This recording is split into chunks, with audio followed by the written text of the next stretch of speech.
치과 치료를 받기 위해서는 환자의 건강 상태에 대한 고려가 반드시 이루어져야 하는데요. 특히 전신질환을 가지고 있는 환자분들의 경우 간단한 치과 치료에서부터 임플란트 같은 시술을 할 때 불안과 통증 조절, 그리고 안정적인 치유 결과를 위해 각별한 주의가 필요합니다. 안녕하세요. 치과의사 이상림 원장입니다.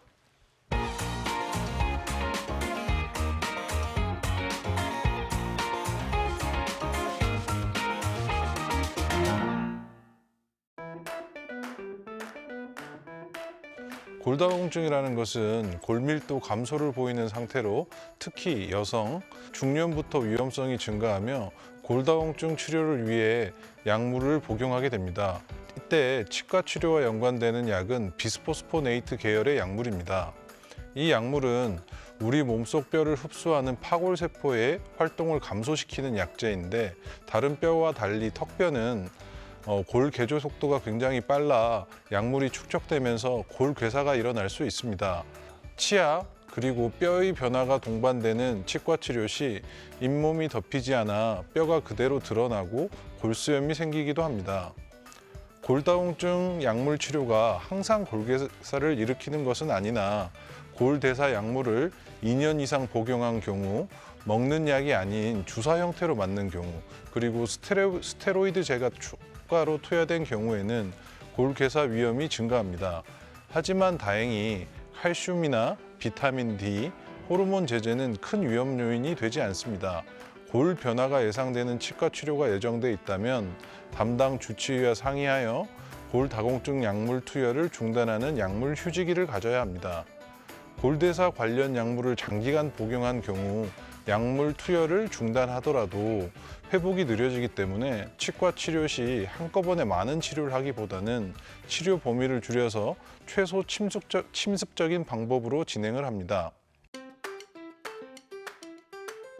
고혈압은 성인병 가운데 가장 발생 빈도가 높은 질병 중 하나입니다. 고혈압은 보통 약물로 조절하는데 내과 치료를 통해 혈압이 정상 범위 내에서 잘 조절되는 경우에는 충분히 치과 치료를 받을 수 있습니다. 고혈압 환자분들은 고혈압 병력과 복용 중인 약물에 대해 치료 전에 치과 의사에게 꼭 말씀해 주셔야 합니다. 필요에 따라 내과 주치의의 소견서가 필요할 수도 있습니다. 고혈압 환자의 치과 치료 시 더욱더 신경 써야 할 부분들이 있습니다. 진료 의자에 누웠다가 일어날 때 갑자기 일어나게 되면 어지러워서 넘어질 수가 있어서 치과 치료가 끝나면 진료 의자에서 천천히 일어나시는 게 좋습니다. 치과에서 흔히 쓰는 국소 마취제에 포함된 에피네프린이라는 성분이 있습니다. 이 성분은 혈관을 수축시키기 때문에 사용량을 적절히 줄여서 사용해야 합니다. 높은 혈압으로 인해 수술 중 출혈량이 증가하므로 치료 시간을 최소화하고 치과 치료 시 느껴지는 불안과 스트레스, 통증으로 인해 혈압이 다시 오를 수 있어 이를 최소화하기 위해 디지털 마취기의 사용, 가글 마취, 의식화 증정법 등 다양한 방법을 사용할 수 있습니다. 혈압이 잘 조절되는 경우에 치과 치료를 받기에 적절하므로 복용 중인 약물은 그대로 드시는 것이 좋습니다. 고혈압이 있는 경우 혈관이 좁아져 혈전이 생성되지 않도록 하는 아스피린 등 여러 가지 약물을 복용하기도 하는데요. 아스피린 같은 혈전 형성 억제제를 복용 중인 경우에는 치과 치료에 문제가 될 수 있습니다. 혈전제는 피가 잘 흐를 수 있게 하는데 출혈 가능성이 있는 치과 치료 시 피가 많이 나거나 지혈이 잘 되지 않을 수 있기 때문입니다. 만약 항혈전제를 복용 중인데 피가 나는 치과 치료가 예정되어 있는 경우 치과 치료 전 주치의와 상담하여 일시적으로 약물 복용을 중단해야 할 수 있습니다. 세균성 심내막염이란 선천적 또는 후천적으로 심장에 손상이 생겼을 경우에 세균 감염이 일어나면 생기는 질환입니다. 이러한 세균성 심내막염을 가진 환자의 경우 치과 치료 전 예방적 항생제의 복용이 권장됩니다.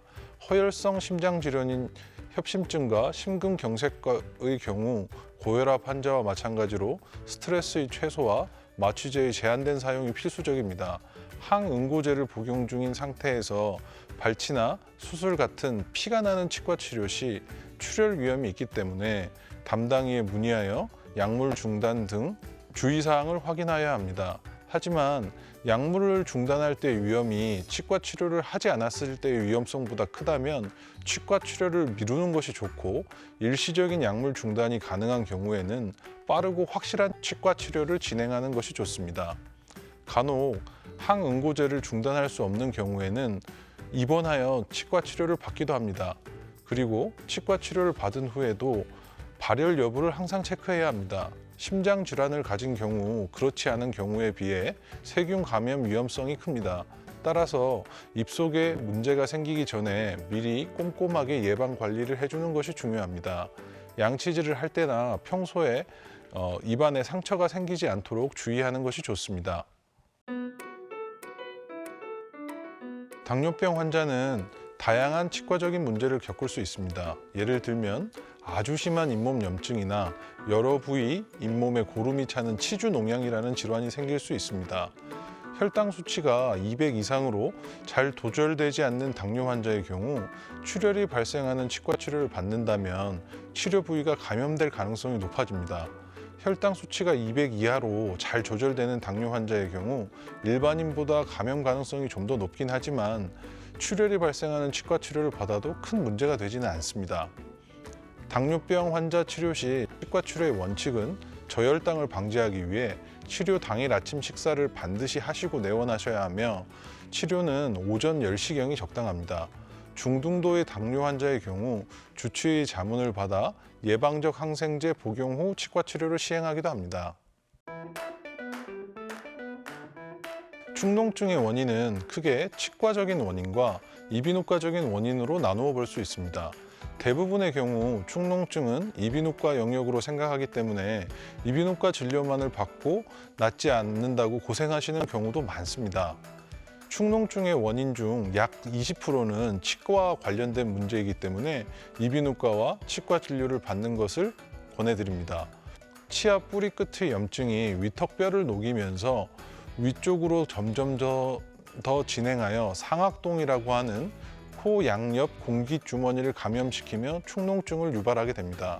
특히 위턱뼈의 양이 부족한 경우에 임플란트 수술을 할 경우 축농증의 상태가 고려되어야 하므로 때로는 상악동염이 심한 경우 이를 먼저 치료하고 임플란트와 고리식을 시행하기도 합니다. 전신질환이 있더라도 조절이 잘 되는 경우에 치과 치료를 막연히 걱정하실 필요는 없습니다. 구강내 질환은 우리 몸 전체에 연결된 혈관을 타고 전신질환을 악화시킬 수도 있고, 반대로 전신질환도 구강내 질환의 위험성을 증가시킬 수 있습니다.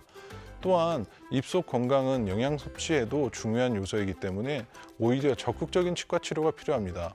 건강한 삶을 위해 정기적으로 치과에 내원하시길 바랍니다.